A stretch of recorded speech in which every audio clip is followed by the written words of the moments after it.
Então vamos lá, pessoal. Então o expoente é esse 1 e a gente vai colocá-lo aqui somando 127. O que dá 128, significa 1,70. Certo?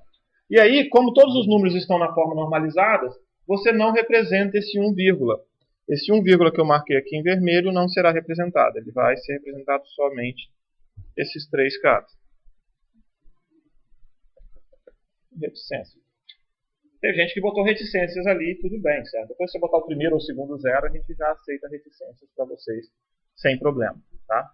Tem gente que preencheu, ok, não é problema também não, tá? Então, uma questão importante aqui é que o número é normalizado, então se todos os números estão no mesmo formato, a gente come esse 1, isso é importante para cá, tá? O outro número era 37,25. O que dá 37,25? Isso aqui é 32, 16 não dá, 8 não dá, 4 dá, 2 não dá, 1 dá. Vírgula 0,1. Certo? 0,25. Então nós temos esse cara aqui, é o nosso 37,25. E a gente tem que normalizar também. 1,00101 vezes 2 elevado à quinta. Tudo bem? Faltou um 0,1? 0,1, desculpa. Faltou um 0,1. Ok?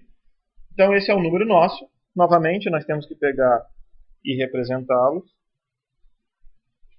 Se ele fosse negativo, a gente teria 1 como valor de sinal, né? Mas como ele é positivo, a gente vai ter um 0. O expoente dele, 5. 5 mais 127, 132. Então vamos colocar o 132 aqui.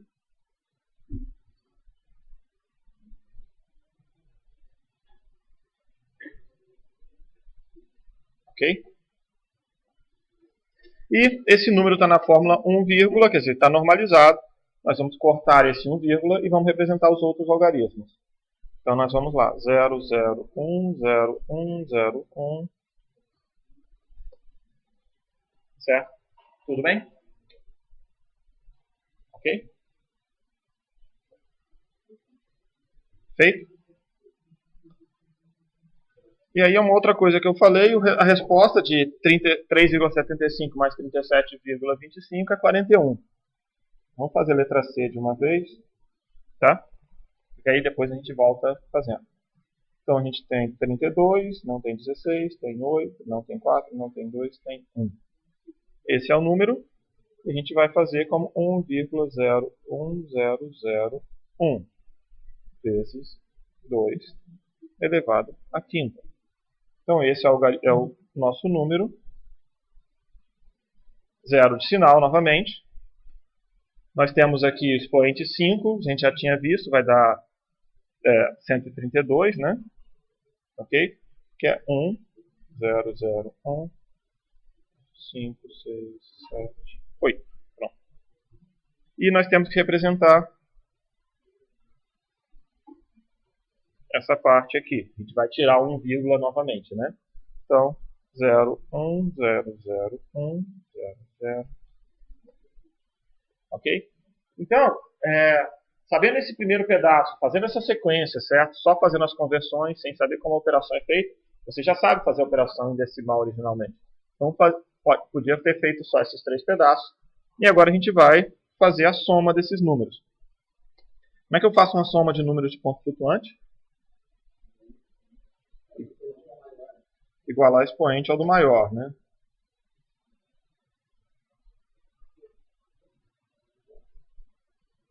Por que é o do maior?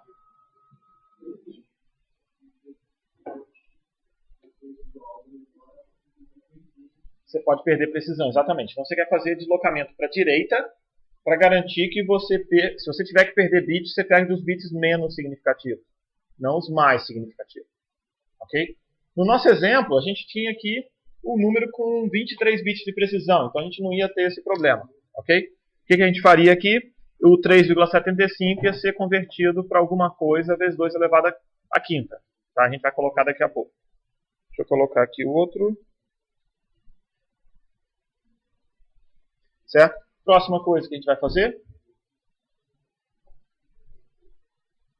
A soma propriamente dita, né?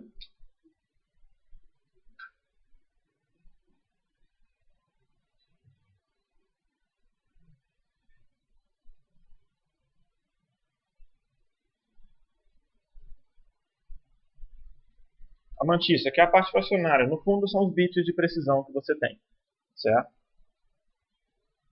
Depois que você fez essa soma, o que você faz? Qual o próximo passo? Oi?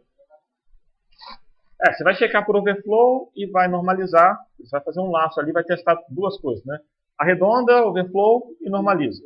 Certo? São as três coisas que você precisa fazer. Certo?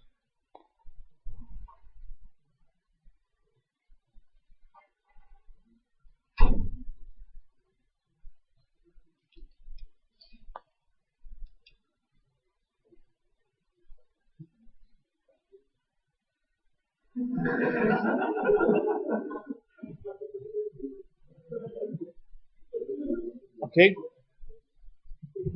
Certo? No fundo, arredondar não vai ser necessário, overflow não deu, normalizar também não precisava, porque o resultado nosso estava já normalizado. Ok? Dúvidas, senhores?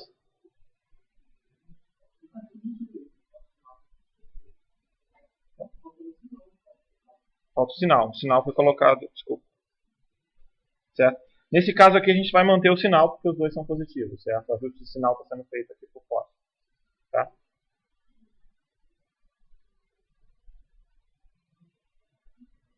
No fundo, o sinal é tratado no meio ali. Na hora que você faz a soma, você tem que ter feito um ajuste já por causa do sinal. Tá? Você teria que aplicar um complemento de 2 para fazer a soma. Ok? Certo? Bom.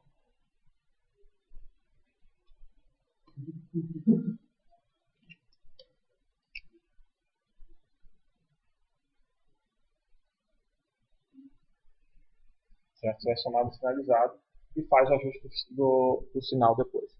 Bom. Ok, senhores. Oi.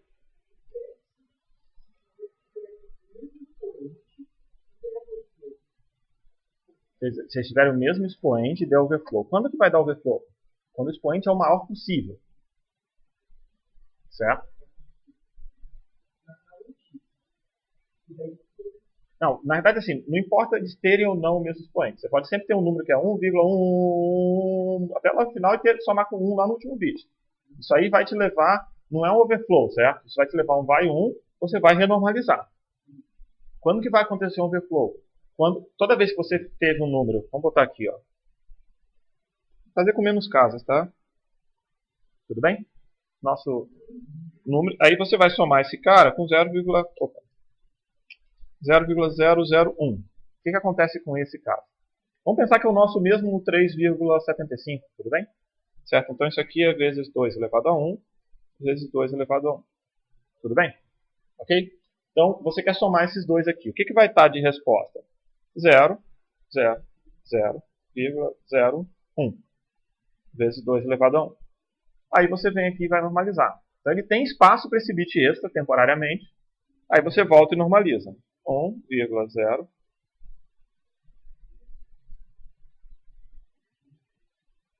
Tudo bem? Então ele ajusta o expoente. Quando que ele não vai conseguir fazer isso? Quando esse expoente aqui, aí depende da sua precisão, ele vai estar com o maior número possível de bits dele. Vai estar no máximo dele. Certo? Aí você não vai conseguir. Aí vai dar overflow. Desculpa, esse aqui não, o anterior, né? Quando esse expoente aqui estiver no limite já de bits que você pode representar. Esse é o caso de overflow. Tá? O overflow não é nesse momento acima. O overflow é que se ao invés de você tiver um 1, você tivesse um 127.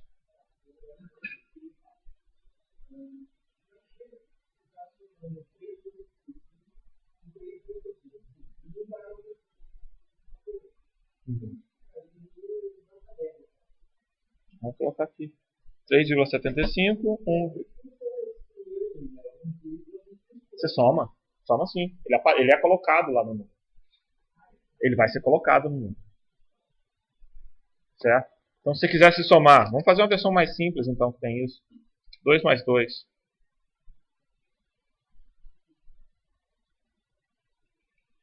Esse caso aqui, certo? Vai ter que dar 4 e vai dar 4, certo?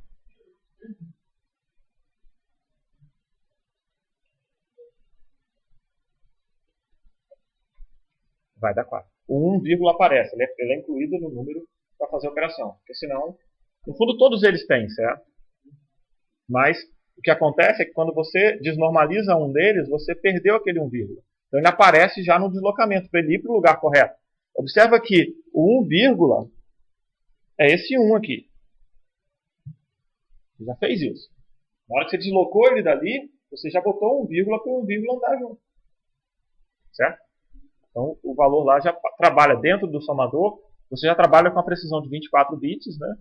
E mais os bits extras para arredondamento, precisão e outro vai 1. Ok? Tudo bem? Feito? E agora, pessoal? Dúvidas? Perguntas? Você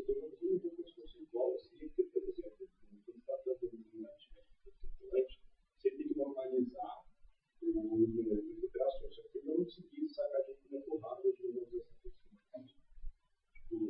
e isso aqui, eu não entendi o conceito da normalização. Eu não estou fazendo normalização, mas eu não estou tendo um problema de estar. Eu queria ver que isso é realmente uma porrada. Ok, então vamos lá. Vamos botar uma coisa. Primeira coisa bem interessante. Como que chegam os números ao seu processador? Vamos tentar botar na entrada. Como é que um programa seu recebe um número de ponto flutuante? Quais são as alternativas que vocês podem ver?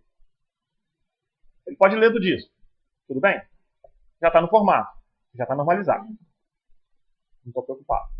Ele pode estar embutido no programa. Pode estar codificado já no programa. Né? Você faz uma constante float f igual a 3,75. Já está embutido no programa. Já está normalizado, já está representado. Certo? Você pode digitar isso do teclado. Não é verdade?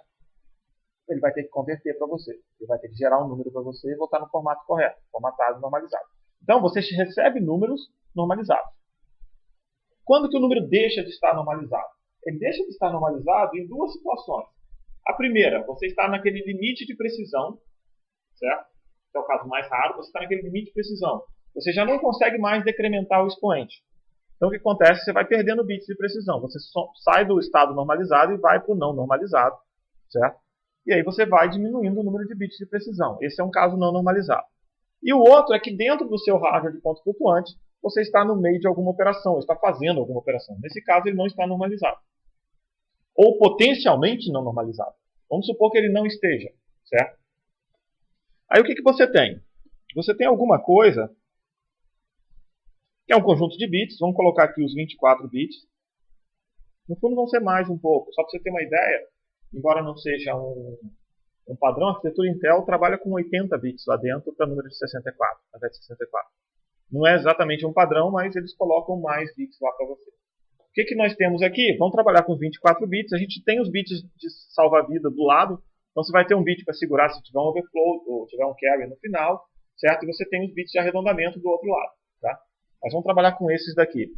Suponha que a sua representação seja 0, 0, 0, 1, 1, 0. E um monte de outras coisas para cá. E aí você quer arredondar esse cara. Você quer realmente achar quantos bits você tem que deslocá-lo para a esquerda para que ele fique normalizado. Esse cara não está normalizado porque eu tenho exatamente 24 bits. Isso significa que ele só estará normalizado quando esse bit aqui, certo? Que a gente está marcando aqui, ó, quando esse bit virar 1. Uma forma bem simples de você fazer, gasta mais tempo, mas é você pegar esse cara, desloca 1 para a esquerda e ver se esse bit está em 1. Desloca 1 para a esquerda, vê se está em 1. Desloca mais 1 para a esquerda, vê se está em 1. Uma máquina de estado que fica fazendo isso. Certo? Um deslocamento para a esquerda, checa se o último bit tem 1. Se tiver, legal, normalizado. Se não tiver, desloca de novo. E vai fazendo isso até você achar esse bit com 1, ou você descobrir que você tem um número 0. Né? Então você pode fazer uma checagem com 0 antes. Okay? Então essa é uma forma simples. A outra forma que você pode fazer, existe um tipo de comparador que você pode justamente detectar onde está o primeiro 1. Se você detectou onde está o primeiro 1, certo? E você sabe que é esse cara, isso significa que você precisa de 3 bits para a esquerda. Deslocar 3 bits para a esquerda. Então aí você já vai e passa para o deslocador. Desloca 3 bits para a esquerda. Ok? O que significa deslocar 3 bits para a esquerda? Ajustar em 3 expoentes. Ok? Se você vai deslocar para a esquerda, significa que você precisa decrementar o seu expoente para ter esse valor equivalente. Tudo bem? E aí você colocou esse número como 110, certo? São os 24 bits. O que acontece? Na hora que você for montar o seu circuito, o seu resultado final, você vai pegar o valor e colocar aqui. Então vai aparecer 10 e esse 1 daqui não vai ser representado. Então o hardware simplesmente detecta o elemento e faz o deslocamento correto para você. Ok? Mais dúvidas, senhores? Perguntas? Comentários? Marcos? Não? Maurício? Dúvida? Prolog ou Lisp que está agora? É Lisp ou já foi Lisp também? Começou agora Lisp? Lisp é mais legal que Prolog ou não? Tá mais legal? Lisp dá para você programar no Emacs, né? Lisp dá para programar no Emacs, grandes vantagens, mas... Aí. Oi? Diga, Vitor.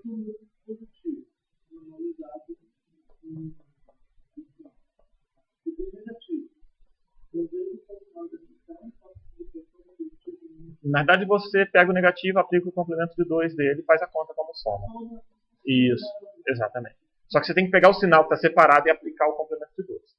Somadores, a gente só sabe fazer somador, ou melhor, somadores só são eficientes para tratar números positivos e negativos em complemento de 2. Então você aplica o complemento de 2 dele e pronto. Certo? Mas tem como fazer isso de forma mais direta. Quer dizer, como você não vai aplicar o complemento de 2 e somar.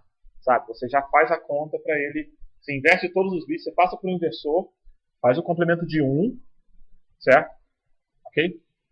É que essa edição do livro não tem um hardware para fazer subtração. Mas tipicamente, quando você quer fazer uma subtração, você quer, por exemplo, você tem 2 números,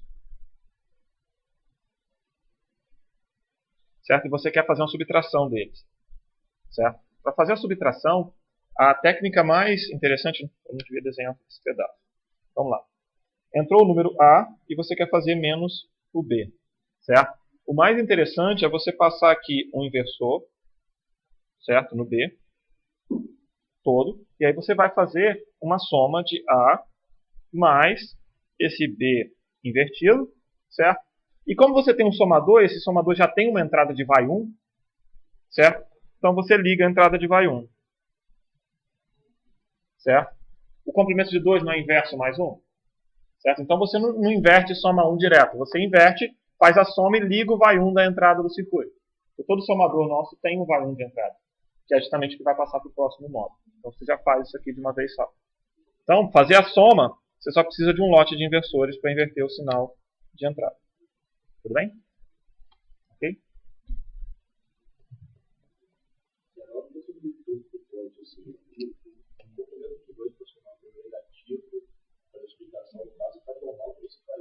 Isso, vai ser um número de 24 bits. Isso. 25 bits em complemento de 2. Esse processo, 25 bits em complemento de 2. Vai botar um 0 lá à esquerda para falar que ele é positivo. O outro vai querer ganhar um 1, você faz o inverso e gera o complemento de 2. Para fazer subtração, você precisa trabalhar o complemento de 2. Ok? Certo? Você pode ter um subtrator, tá? Mas o subtrator vai fazer isso internamente.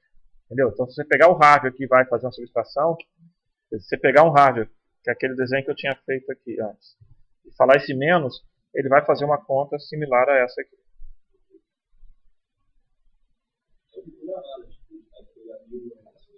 Não tem problema, ele vai fazer a conta direto. Não tem nada. Ok?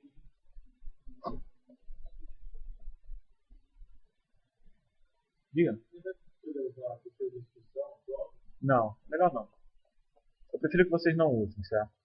O que é mais interessante vocês não usarem? Porque a nossa meta é projetar rápido. E você não vai projetar para pseudo-descrição no rápido. Certo? Eu estou tentando evitar a todo custo que vocês usem pseudo-descrição. Certo? Ok? O que significa isso? Normalmente as possíveis instruções que vocês gostariam de usar é zerar a variável, dar um set, dar um move. Então, faz a instrução equivalente e pronto. Não é tão crítico assim não. Tá? Subir? Não, sub tem. Sub não é pseudo-instrução. Sub assim? Essa? Essa não é pseudo-instrução. Essa é a instrução. Essa é a instrução. Não, não tem. Não, você lembra que a gente usou load store. Você manipula automaticamente, você manipula explicitamente a pilha. No fundo, lembra que eu falei para vocês, qualquer registrador pode ser usado para qualquer coisa? Então o SP é só uma convenção. Certo? Você ter uma pilha é só uma convenção. Tá? Inclusive, não sei se você sabe, tem técnicas de... Na verdade, tem técnicas de execução segura de código e tem técnicas de máquina virtual que ele roda o seu código com duas pilhas. Como é que vocês fazem aqueles ataques de Stack Overflow? Ouviu falar? Invasão por pilha? Como é que você faz? Aí? Você coloca uma instrução na pilha?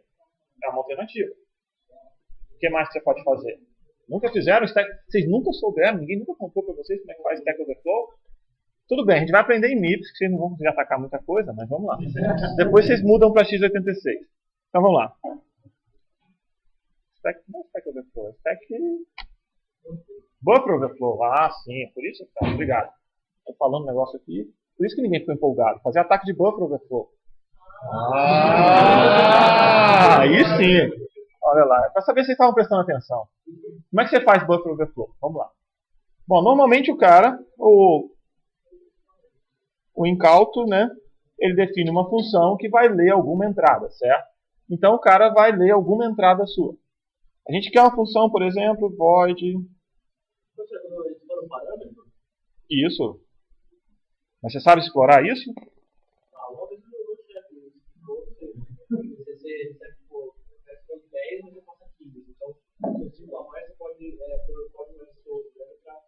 Mas 5 a mais é o quê? 5 caracteres a mais, ou 5 alguma coisa a mais. Isso.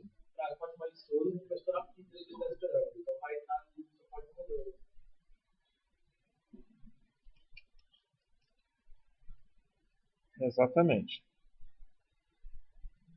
Certo? Então você tem uma função chamada ler_entrada que tem um char ponteiro s. Ok? Qual o problema dessa função? Você sabe o tamanho dessa string? Não. Onde é que está essa string?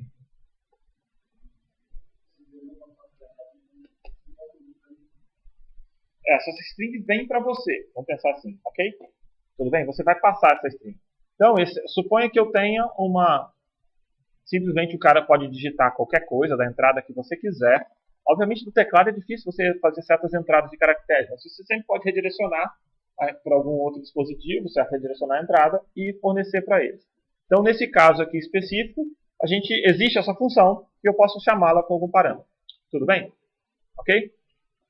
Feito? E a gente consegue ler alguma coisa da entrada. Vamos lá. Aí nós decidimos criar um programa. Tem uma função chamada f, né? Aí a gente decidiu virar e fazer, por exemplo, o S0.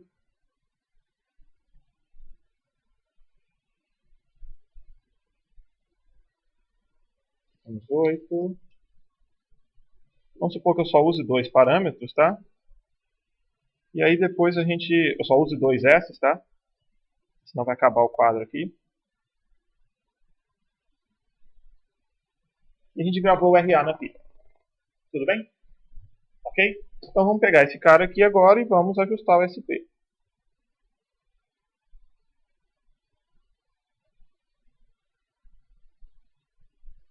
Ok? A pilha está apontando ali. Como é que você faz quando você quer alguma variável local? Você aloca a variável local na pilha. No fundo, esse é o momento... Deixa eu só usar um outro slide para mostrar para vocês isso um pouco mais explícito, certo? Então, pensando na sua pilha, lembrando que ela sempre cresce para baixo, no fundo ela tem uma mistura de pelo menos duas coisas. Você pode encontrar duas coisas ali, certo? Ok? Pelo menos duas coisas. Uma das coisas é endereço. Okay? Endereço de retorno. Tudo bem? E a outra das coisas é o resto. Okay? Esse resto você pode até separar em variáveis locais e variáveis que você teve que salvar na pilha. Então esses S todos que você teve que salvar são as variáveis que você teve que salvar. Os registradores que você salvou de contexto, certo? E as variáveis locais. Mas eu estou mais preocupado no momento em tem endereços e tem valores. Ok? Dados genéricos. Então, do jeito que a gente fez aqui, inclusive, deixa eu só mostrar. Nós temos primeiro, então, contexto que eu salvei, que são os S, endereço, variáveis locais. Certo? Então nós vamos ter exatamente esse padrão aqui. Então vou falar assim, ó, nós vamos ter um pouco de contexto, um endereço, variáveis locais. Aí você chama outra função, você vai ter contexto, endereço, variáveis locais. Tudo bem? Então você vai tendo sequências disso. Só que os tamanhos, é claro, não são idênticos, certo? Você pode ter um pedaço maior que o outro, exceto pelo endereço, que é sempre um. Certo? Então vamos fazer um maior aqui. Vamos fazer um contexto, continua sendo um pouco maior só. Endereço. Está aqui. Variáveis locais, agora a gente vai colocar bastante coisa. E é aqui que está o problema. Certo? No fundo, é pouco provável que você ataque o contexto do cara, mas o contexto te dá um espaço interessante e você precisa fazer a conta direito. Bom, o que significa este endereço aqui? O que significa esse endereço? O que significa esse endereço? É para onde você vai voltar. Não é? Ok? Tudo bem? É o lugar onde você vai voltar. E aí tem uma outra coisa interessante. Você guardou aí também, certo? No contexto. O que tem no seu contexto aqui? O que tem aqui? Oi? Registradores que você salvou, certo? Registradores que você salvou porque você vai chamar alguém. Não, registradores que você salvou e que você quer restaurar para o usuário final. Ok? Para quem te chamou. Então esses aqui são os registradores que estavam lá. Nós temos uma coisa bem interessante aqui. Se eu pegar nossa variável, que eu vou chamar, eu vou passar como S, certo? Vamos alocar essa variável na pilha. Então vamos pegar um outro trecho de código aqui agora, que a gente quer colocar uma string, vamos botar aí uma string de 20 bytes na pilha. Como é que a gente faz uma string de 20 bytes na pilha?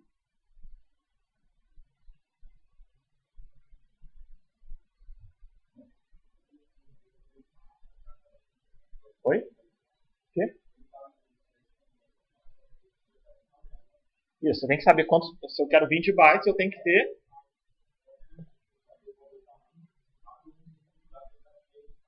Não, mas eu quero alocá-la ainda. Primeira coisa, antes de mais nada, eu preciso ter uma variável que é uma string de 20 bytes na pilha. Como é que eu coloco essa string? Como é que eu crio essa string na pilha? Olha bem, pensa assim, você tem a sua função f, certo? Essa função f, ela quer fazer, ela quer isso. Esse cara tem 20 bytes, então você quer colocar esse cara na pilha. Você tem que descer o SP. É nesse momento aqui, certo, que certos compiladores ou práticas interessantes de programação dizem que você deveria separar SP e FP, frame pointer e o stack pointer. Tá? O stack pointer ia descer e o frame pointer ia ficar. Então, se a gente fosse usar isso, você ia fazer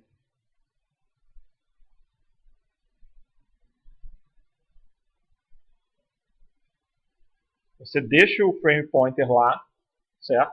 Se você quiser usar o frame pointer. Compiladores hoje em dia, muitas das vezes você tem flag para poder desabilitar o uso do frame pointer como frame pointer, certo? Mas você colocaria o frame pointer ali e você desceria o stack pointer. Vamos supor que eu queira guardar no S0, tudo bem?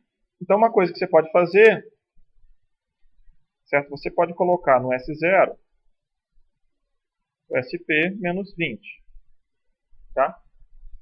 Ou você simplesmente vem aqui, decrementa o SP com 20, né? Tudo bem? E aí você faz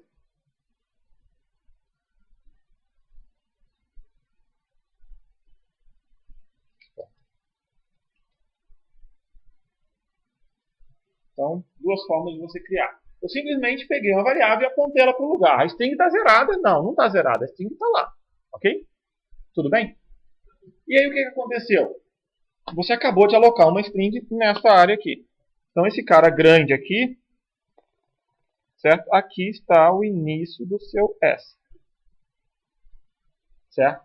Então se você quiser escrever Rodolfo, Rodolfo vai caber. Mas não vai caber na minha letra. Certo? Mas se eu quisesse escrever Rodolfo, blá blá blá blá, e uns códigos extras lá, em hexadecimal, o que ia acontecer? Ele vai subindo, subindo, subindo, e em algum momento ele vai invadir as coisas de cima. Certo? E nós estamos preocupados com quais, cara? Nós estamos preocupados com os campos em verde. Certo? Nós estamos preocupados com os campos em verde. E é justamente esses campos de 4 bytes que você vai querer sobrescrever. Você vem aqui e sobrescreve exatamente um campo desse de 4 bytes. Você coloca alguma coisa aqui.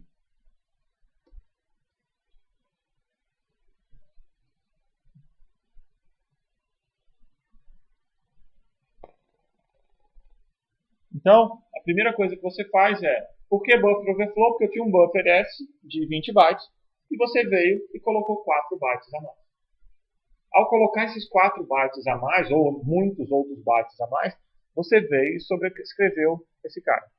Se a gente tivesse, por sei lá, qualquer mecanismo nosso, ao invés de salvar os S, eu tivesse salvo os As, certo? Os As são meus parâmetros, não são?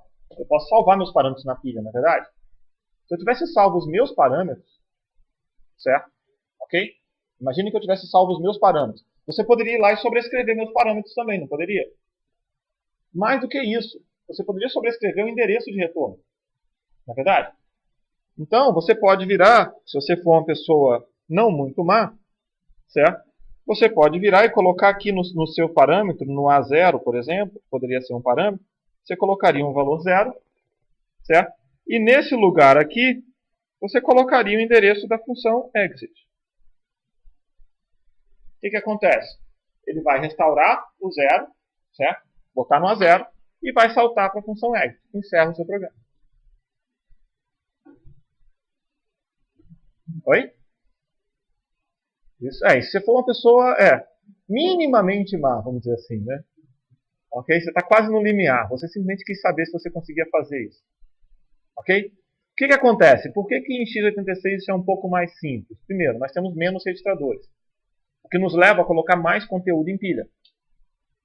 Certo? Hoje em dia, agora, com a versão de 64 bits, você já tem mais registradores. Mas a versão de 32 bits, você tem menos registradores. Então, você é obrigado a colocar mais conteúdo em pilha. Certo? Há uma questão de você passar parâmetros pela pilha em x86.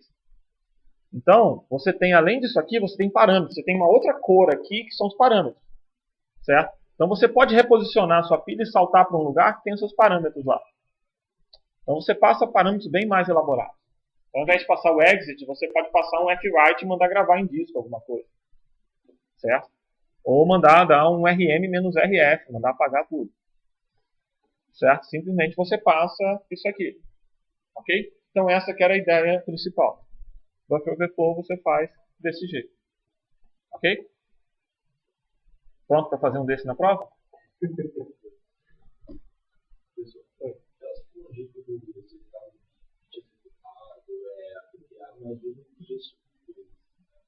Tem mecanismos para poder tentar impedir isso. Bom, primeira coisa, como é que você consegue impedir isso? Certo? Uma delas, existe uma técnica chamada de, se a gente tentar traduzir para português, chamada de canário. Essa não é uma boa tradução, mas é exatamente o que eles falavam. Você sabe que os caras que trabalhavam em minas de carvão, eles sempre levam um pássaro pequeno, geralmente um canário, para lá, certo? Na mina com eles. Qual a ideia desse canário? É que se tiver algum vazamento de gás, o canário morre antes deles. Se você vê o canário morto, você sai da mina rápido, porque você é o próximo da fila. Ok? É meio pesado assim, nesse sentido, mas é para isso mesmo. O canário está lá para morrer antes de você, e você conseguir sair da mina, porque se cair, por exemplo, se o nível de oxigênio abaixar muito, o canário morre primeiro que você. Essa que é a ideia geral. Ok? Bom, o que você faz aqui? Você consegue pensar em alguma coisa que vai, entre aspas, morrer antes de você? Certo? A ideia é justamente isso, você coloca marcadores na pilha. Observa que, se a gente tem essas 3 cores só, fica um pouco mais complicado. Mas imagina que o meu compilador decidiu propositalmente colocar uma outra coisa aqui. E essa outra coisa aqui, ela não é uma coisa muito bem simples de ser calculada. Vamos fazer um exemplo bem simples, vou botar sempre o valor 0, certo? No nosso exemplo, mas você pode usar uma função mais elaborada para definir esse valor aqui, certo? Então, ele coloca esse valor aqui. O que acontece é que se eu for escrever o Rodolfo e tentar escrever na área verde, eu sujei a área preta, não é verdade? Então, antes dele retornar da minha função, deixa eu voltar no nosso código, né? Certo? Nosso código continuaria, né? E aqui, em algum momento, a gente ia fazer um JRRA. Não é isso? Então, imediatamente aqui antes,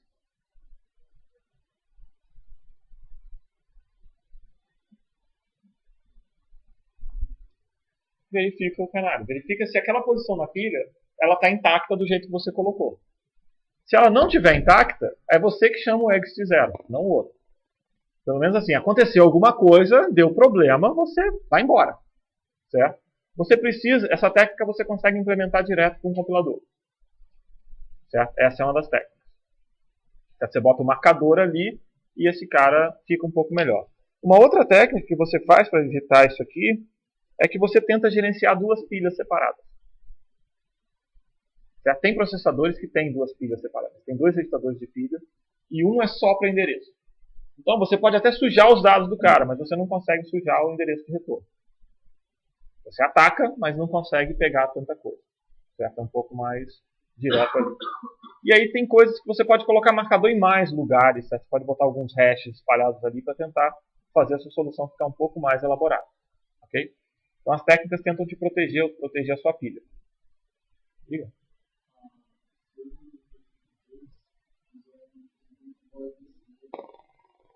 O IPC é o quê? Da Dell? Da IBM.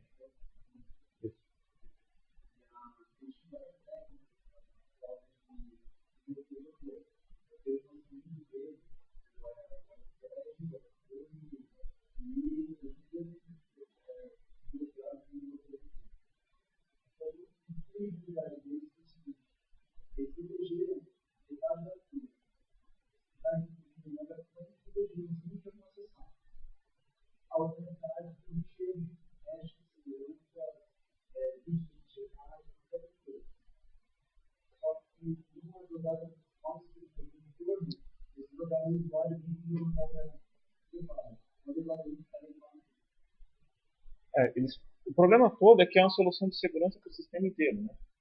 E aí é que está o problema. Observa que hoje em dia, se você pegar um compilador C e fizer uma leitura de entrada com gets, ele pode te dar um warning, avisando, você deveria ter usado o fgets e limitar o tamanho. Mas ele não está te proibindo ainda. Certo? Então, se você tem uma linguagem que é insegura, é difícil você montar a camada toda segura lá. Certo? Exatamente nessa linha. E tem uma coisa interessante, é que a invasão é proporcional ao quanto de dinheiro que você potencialmente pode ganhar com isso. Ou quanto. Certo? Enquanto tem um certo grupo de pessoas tentando proteger um lugar, se aquilo vale muito, você tem um grupo maior ainda tentando quebrar a sua proteção. Okay? E aí tem uma outra coisa interessante, que é, tipicamente, os melhores mecanismos de proteção, eles não precisam ser escondidos. Está lá, você sabe qual é e você não consegue quebrar. Certo? Então, porque se vazar o seu algoritmo, certo? Inclusive tinha um software que eu usava muito tempo atrás no Instant Message para Linux, que ele guardava a sua senha em claro no arquivo. Certo? Você pede para salvar a senha, ele salva em claro. Aí ele tinha a primeira resposta do FAQ dele. Por que você não criptografa a minha senha? Aí ele responde claramente para você. Eu distribuo o código fonte. Logo o algoritmo de criptografia estaria aberto. Se eu criptografasse por um algoritmo sem decidir pedir outra entrada sua, a pessoa pode usar exatamente o mesmo algoritmo para descriptografar e pronto. Então eu deixo ele totalmente aberto para você ter certeza de que o mecanismo que está ali é exatamente o mesmo mecanismo que você usaria de outra forma. Você está tão vulnerável quanto se ele tivesse todo bagunçado igual os outros softwares fazem. Então você tem que mostrar para a pessoa qual o nível de segurança que você tem.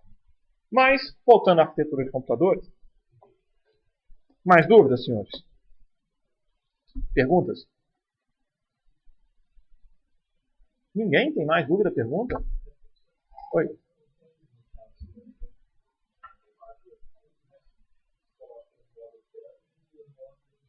Sim, a gente vai ver isso aí em capítulo 6.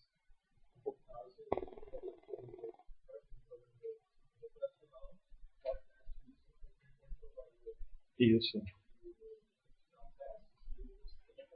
Uhum. Isso, só que aí você pode, se você faz um buffer overflow no sistema operacional, certo? O sistema operacional espera alguma coisa sua, você manda um buffer bem maior para ele. Aí o que acontece com esse buffer dele? Você pode colocar o endereço de uma função de sistema operacional. Certo? Então, o seu RM-RF rodando como usuário comum não vai poder apagar os arquivos dos outros, né?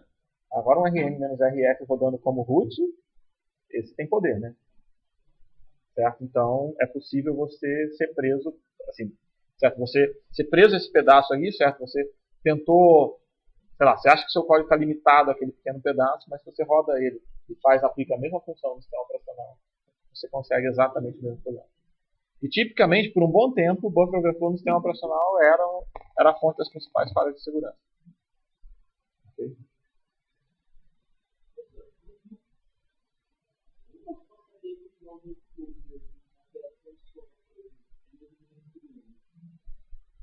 Bom, não tem flag, mas você lembra daquele teste? Se você comparar o resultado da sua soma com um dos dois números e ele for menor, se considerar unsigned, é claro, né? Ele for menor, significa que é overflow. Sim. Isso se chama desigualdade triangular. Okay? Então, vale. É por isso que não tem flags, na realidade. Ele tenta, como você tem como saber. No fundo, a ideia de projetar o MIPS, por que vocês estão estudando esse processador e não um processador mais pesado? Porque a gente está estudando justamente uma versão bem simples do MIPS. No final desse capítulo 4, a gente vai começar a mostrar as direções onde esse processador fica mais elaborado. Certo? A gente vai ver, a gente vai elaborar mais na sequência, depois da prova, certo? E vocês vão começar a ver como você pode fazer um processador rodar instruções fora de ordem. Sabia que o seu processador, esse aí, Maurício, que está na sua frente, ele está rodando o seu programa fora de ordem? Você programa alguma coisa, bota lá uma instrução depois da outra certinho e ele roda na ordem que ele quer. Desde que ele garanta que o resultado seja o que você quis. Você sabia que o seu processador roda instruções fora de ordem? Ele chega a rodar 4, 8 instruções, dependendo do processador, simultaneamente. Ele chega a ter centenas de instruções que estão em execução naquele momento antes de terminar ainda. Ele já começou a executar mais de 100 instruções, mas não terminou nenhuma delas. Que a gente chama on the fly. Ele pode ter mais de 100 instruções sendo executadas naquele momento. Isso tudo são técnicas para acelerar o processador. Mas a ideia geral, e uma coisa interessante, que eu gosto de chamar bastante atenção, é que cada caixinha que vocês viram aqui, ela continua funcionando. O seu banco de registradores, ele continua funcionando daquele jeito. Certo? A gente vai colocar um monte de artifícios nele. De repente eu vou colocar mais portas de leitura, certo? Vou colocar mais portas de escrita. Mas o seu banco de registrador vai continuar funcionando daquele jeito. A sua LU também vai continuar funcionando daquele jeito. Talvez você coloque 2, 3 LUs lá.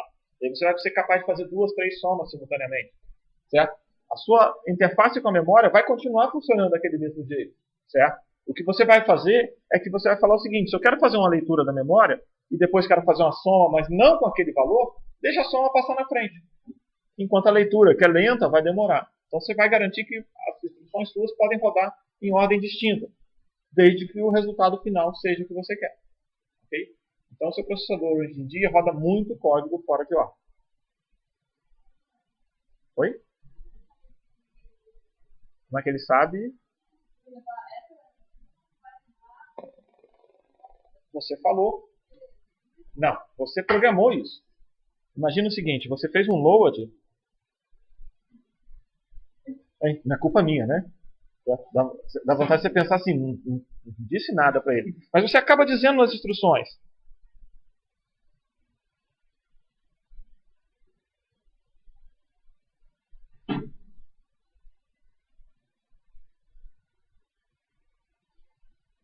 O que esse load aí influencia no edge?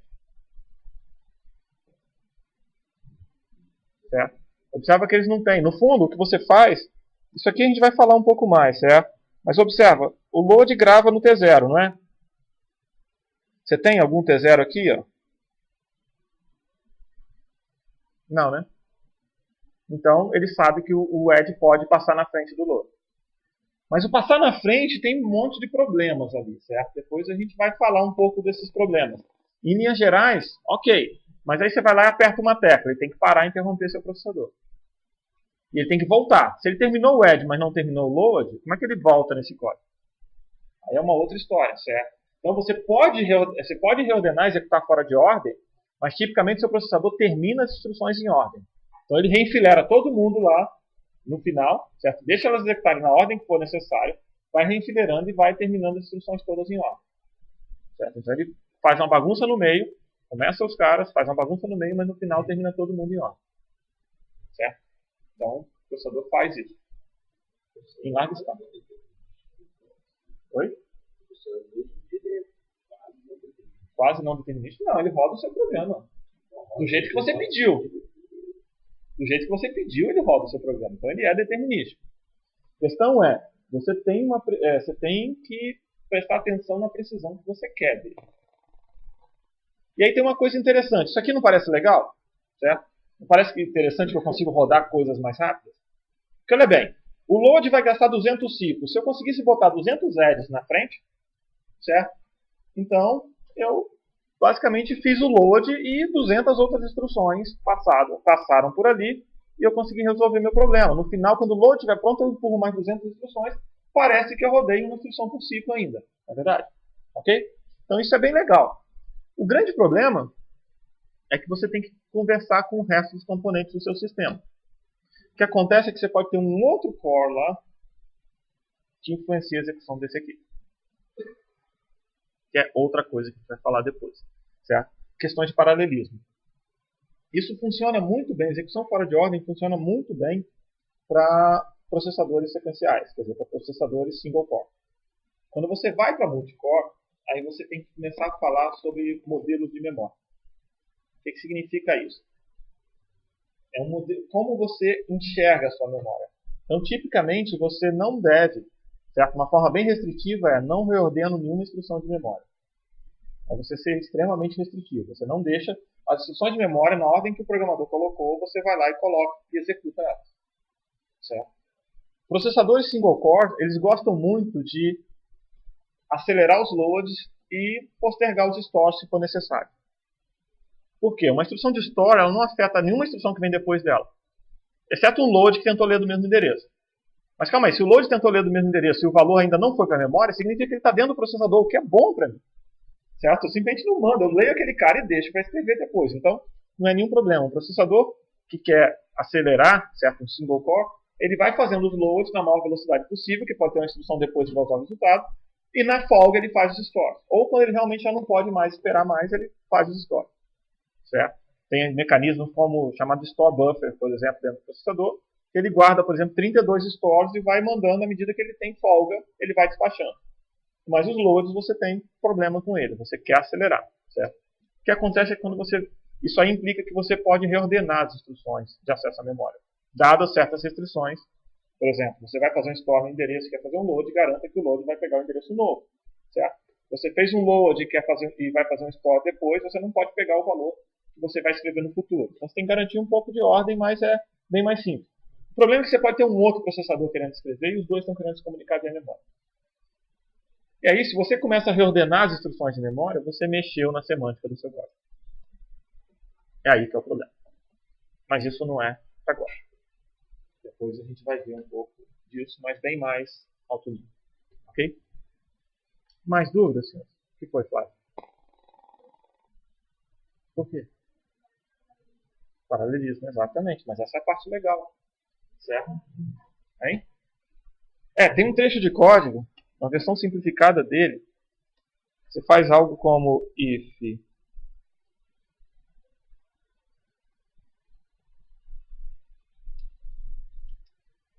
e aí você roda num outro.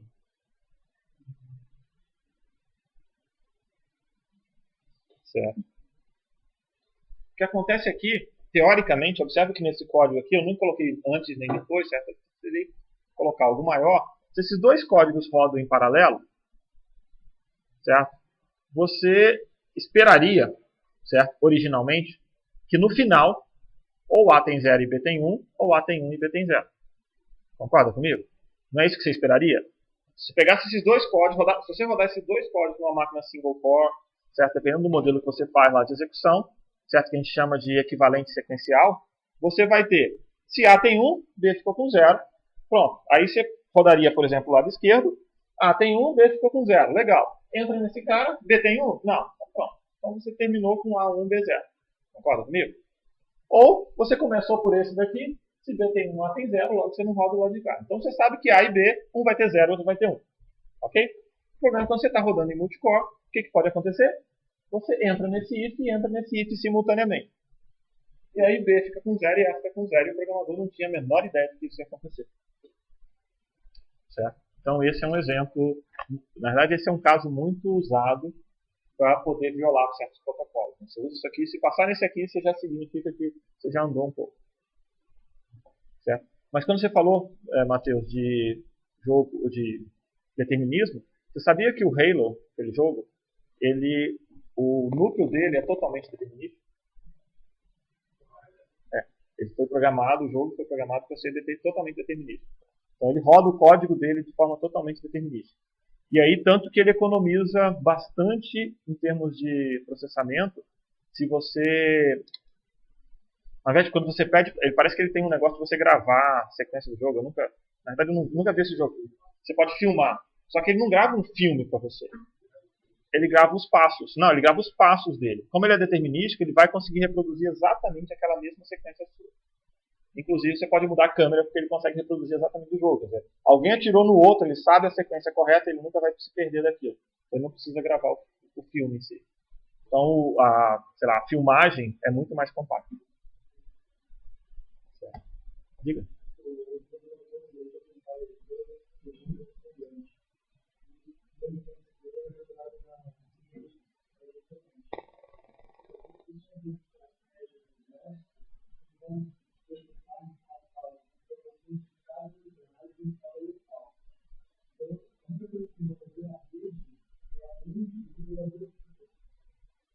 Para poder, justamente, se ele sincronizar todo mundo, ele consegue repassar esse jogo. Certo? Voltando para a arquitetura. Bom, isso tudo está relacionado. Na verdade, isso aqui é todo um grande problema que a gente tem hoje em dia de passar para o mundo paralelo. Certo? A gente tem pessoas que não... A maior parte dos programadores não programam código paralelo. Certo? Os que programam têm problemas com detectar essas questões de paralelismo. Certo? Detectar os problemas. Né? Certo? Tem grandes problemas, se você encontra grandes problemas, depurar código paralelo. A ideia de executar código determinístico, tem muita pesquisa nisso, certo? Hoje em dia você já consegue executar com uma precisão assim, você tem software, plataforma de software para executar o código no mesmo hardware de hoje de forma determinística, só que ela perde desempenho bastante, certo? Então o cara fala, consegui rodar 3 vezes mais rápido, mas ainda é 8 vezes mais lento que o código original, certo? Então você tem coisas assim, certo?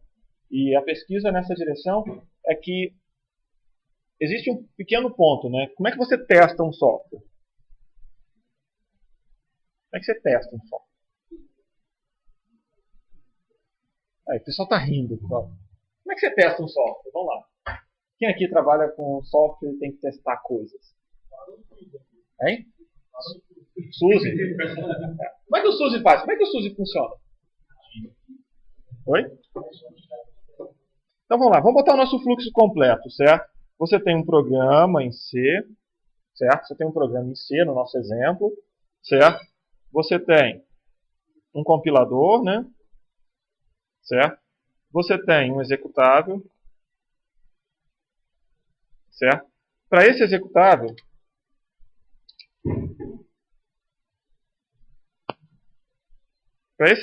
o que você faz? Você fornece uma entrada,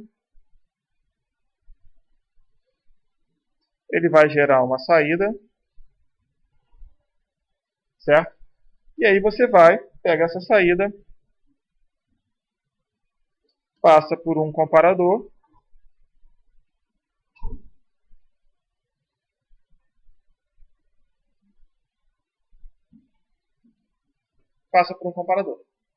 E esse cara aqui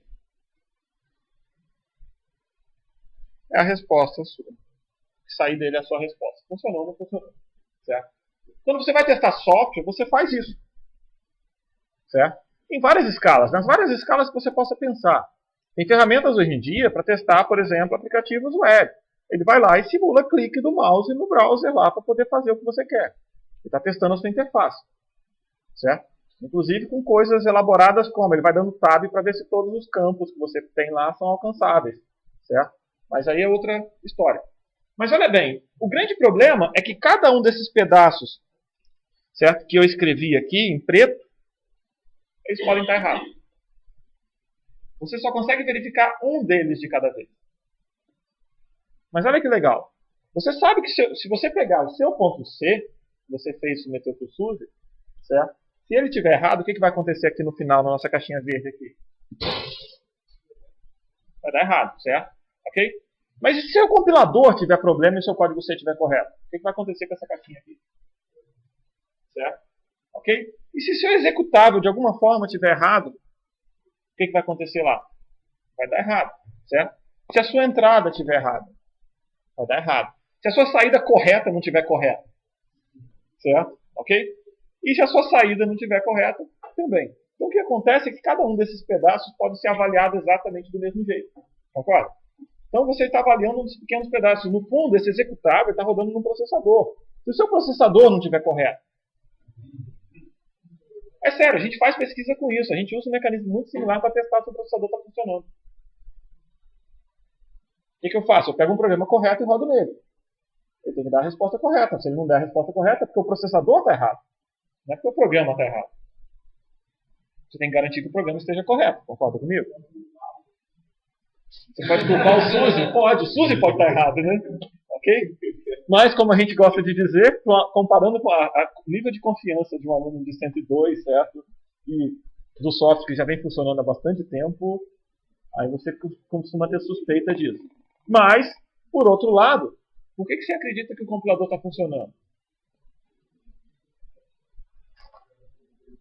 Você já compilou bastante coisa nele, certo? Então, minha sugestão para você, olha a lista de bugs do GCC, por exemplo. Ok? E olha a lista de patches para bugs dele. Olha que interessante.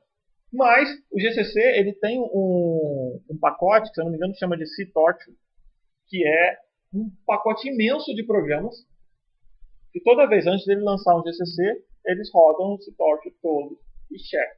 É um monte de programas, eles têm o SUSE deles. Certo? Só que ele roda esses códigos antes de distribuir um GCC. E se ele não passar naqueles códigos lá, eles consideram que ele não é suficiente ainda. Certo? Então isso vai acontecer. Mas voltando aqui nesse caso, então você pode testar um processador desse mesmo mecanismo. Agora o grande problema é o seguinte: deu problema aqui. O que você vira e fala? É o problema do cara, não é? Agora imagina que seu executável é multithread. 5 threads, ele roda 5 threads aqui. O que acontece é que você passou uma vez, funcionou, não é garantido que vai funcionar sempre. A segunda vez, a ordem das instruções nas threads vai estar diferente. Na terceira vez, vai estar completamente diferente de novo. Na quarta vez, vai estar completamente diferente. Então, você deveria ser capaz, você gostaria de, primeiro, você quer exercitar o seu código em C. E você sabe que seu código em C tem vários pedaços, ele tem trechos com comportamentos diferentes. Então você quer colocar múltiplas entradas, certo? Igual o SUSE. Tinha várias entradas no SUSE, não tinha? Certo? Lembra disso? Ele testava o seu programa várias vezes com entradas distintas. Então ele tinha várias entradas para testar aquele mesmo código em C. Só que agora, isso aí está falando o quê? Quantas entradas você precisa? Quantas entradas você precisa para poder testar esse programa? Já é uma quantidade grande. E agora você tem que fazer múltiplas execuções para garantir que o código continue funcionando. Esse é outro ponto importante. Certo? Você deveria fazer. E quantas execuções você precisa fazer? Você tem garantia que você chega num certo nível de cobertura? Observe que pelas entradas você consegue fazer algumas contas do que a gente chama de cobertura para ver se percorreu um pedaço do seu código que você acredita ser suficiente. Agora aqui você já não garante. Você consegue garantir que essa thread vai rodar, sei lá, um pouquinho só depois da outra? Vai garantir aquele caso nosso lá do if que eu botei dos dois lados? Você não tem essa garantia. Então, mais coisa para vocês testarem. Assustando. Certo? Ah, não tem resposta certa? Não, bom começo. Certo? Que aí facilita um pouco. Então está melhorando. Você sabe que existe, inclusive, pesquisa em computação em cima de hardware impreciso. Isso é muito legal. Imagina o seguinte, imagina que você vá, por exemplo, bater uma foto. Certo? Por que seu hardware que está escaneando, pegando a sua foto lá do seu sensor, ele tem que ser 100% preciso? Você não vai passar um algoritmo de compressão com perdas em cima dele? Você não vai passar um JPG lá em cima? Por que aquele hardware lá tem que ser totalmente preciso? Se ele for menos preciso, talvez ele economize bateria. Vamos olhar isso aqui? Olha que legal. E aí tem estudos interessantes que eles encontram pontos onde você pode colocar hardware impreciso até num caixa eletrônico, que a gente acharia hoje. Como assim, né? Até num caixa eletrônico você poderia colocar isso. Então tem outras coisas legais, tem bastante pesquisa interessante nessa área. Já que vocês não têm dúvida, né? Vamos falando mais coisas interessantes. Certo? Tem certeza que vocês não têm dúvida? Oi? Diga.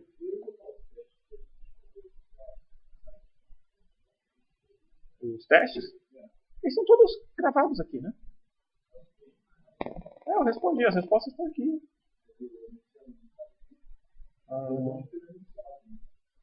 Certo, eu vou passar para vocês. Eu tenho aqui cópia deles, se alguém quiser. Oi? Não, eu gravei o gabarito deles todo. Você viu que eu comecei hoje? Na verdade, hoje no início eu esqueci de gravar, apertei o REC e gravei um pouquinho depois do início, mas está gravado ele todo. Tudo bem? E tem bastante exercício no livro, certo? São bem legais. Certo? Oi? Quanto mais, melhor? Tá bom. Tem quem tirou foto aqui hoje? Ah lá. Certo, o Vitor tirou foto também. Você tirou foto de todos? Ah, viu? Viu? Sabia que ele não contou pra você ainda? Isso é que é amigo, né? Certo? Tá gravado aqui. Não, eu nunca fiz. Na verdade, eu nunca fiz Buffer Overflow. Ah, tem uma coisa interessante. A gente tá falando em Buffer Overflow. Você confia no processador que roda seus programas? Onde é que você confia nele? Tem um artigo muito interessante, eu vou tentar localizar e passo para quem estiver interessado. Ele faz o seguinte, ele pega, a gente vai estudar no capítulo 6 cache. Em linhas gerais, cache é uma coisa que você guarda um pequeno trecho da memória para não ter que ir na memória todas as vezes. Essa é a ideia da cache. E ele faz o seguinte, na hora de projetar o hardware, ele projetou uma cache que, se você acessar certa parte da memória e ela tiver um determinado valor, ele troca esse valor por outro.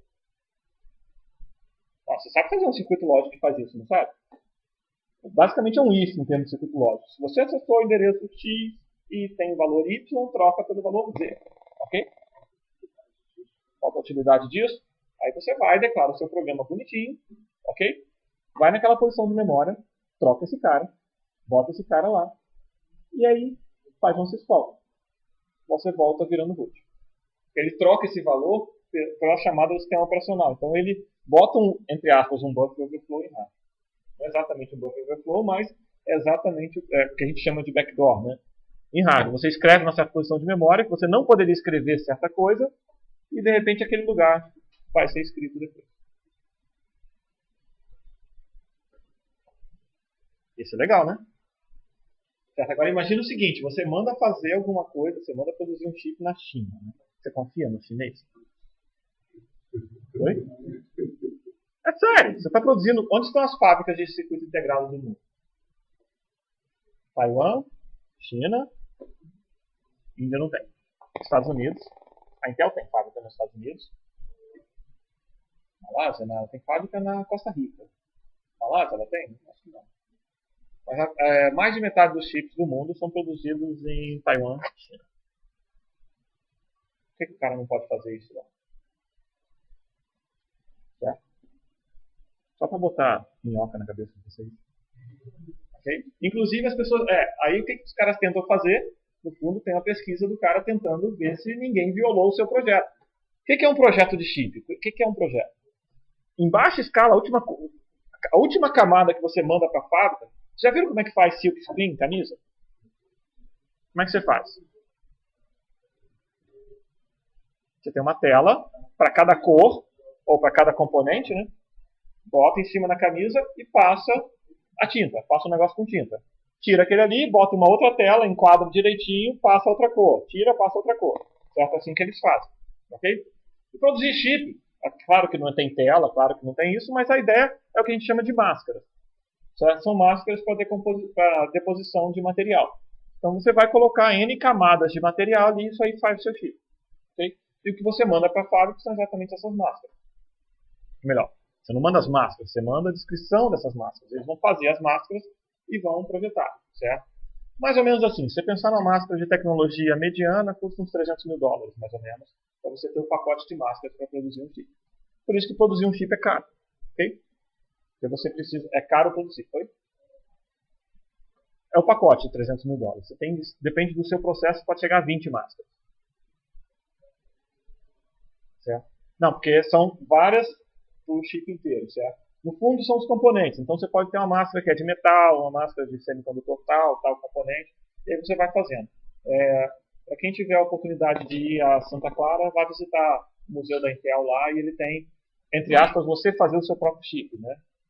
Certo? No fundo ele tem um negócio bem grande assim que você vai passando e vai montando o chip virtualmente lá.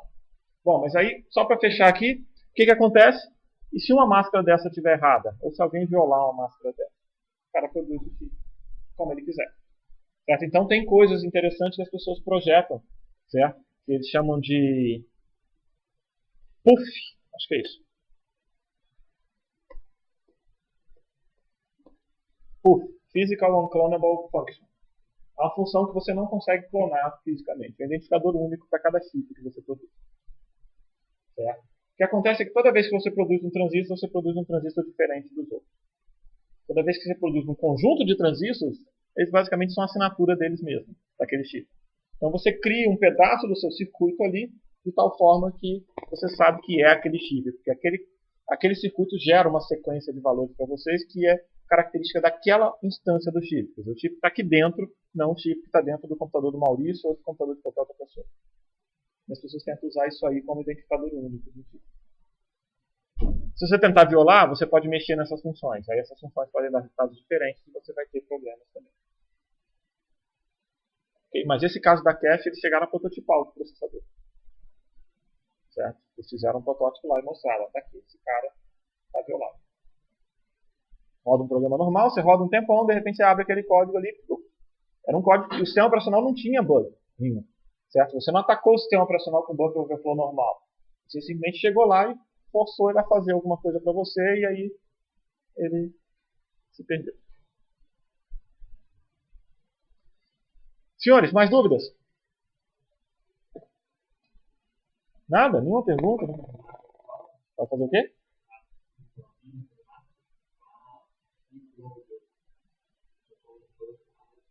Não, você não precisa disso. Você vai ter o quê? 5 loads só, né? Tempo pra você gastar para fazer uma macro para 5 loads. Para cada questão, quantas questões você acha que vai ter na prova? Ninguém perguntou até agora quantas questões vai ter na prova. Oi? Quantas questões de quê? Que vai ter na prova? Normalmente eu boto 4 questões. Quantos itens? Aí depende, né? Você vê que os testes... Eu tento quebrar as perguntas em itens, e essa é uma sugestão que eu falo para vocês, certo? Porque é mais... Eu vejo pessoas, se botar o texto livre todo, a pessoa esquece de responder uma coisa que eu pergunto. Então eu tento quebrar as respostas bastante itens, certo? Parecido acontece. Não, parecido acontece. Parecido acontece. Oi? Conteúdo também, claro.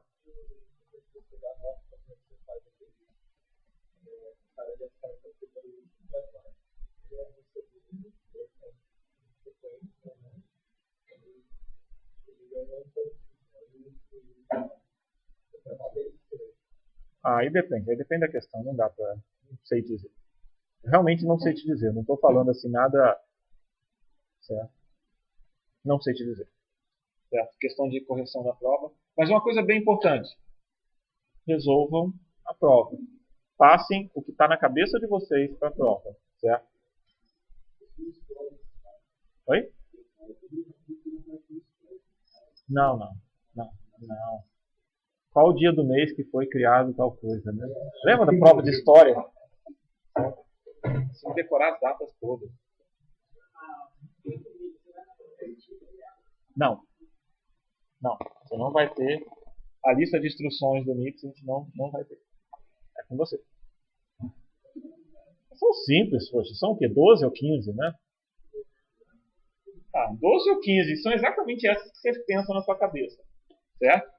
Ok? Vão faltar o quê? Provavelmente 3 ou 4 são diferentes do que vocês estão pensando e as outras são todas iguais. Oi? Não, vai cair, com certeza, porque são 13 ou 15. O programa de vocês, se tiver 20 instruções, ele gastou todas. Certo? Talvez ele gaste o branch equal e não gaste o branch not equal, mas de resto, ou vice-versa, né? Mas de resto você vai gastar as outras. Você vai ter load e vai ter store. Vai ter add e vai ter sub. Talvez tenha um end ou or, mas fora isso, vai ter as instruções. O conjunto de instruções aqui, quantas instruções a gente gastou aqui? Ó?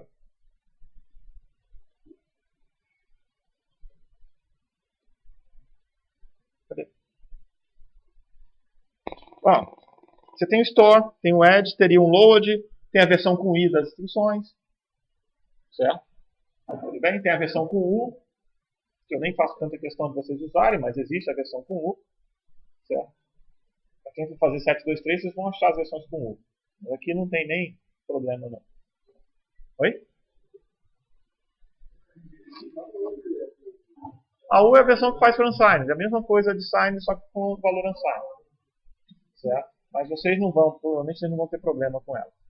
Certo? E aí a gente tem esse código. Ok? Então tá bom, bom final de semana para vocês. Bons estudos.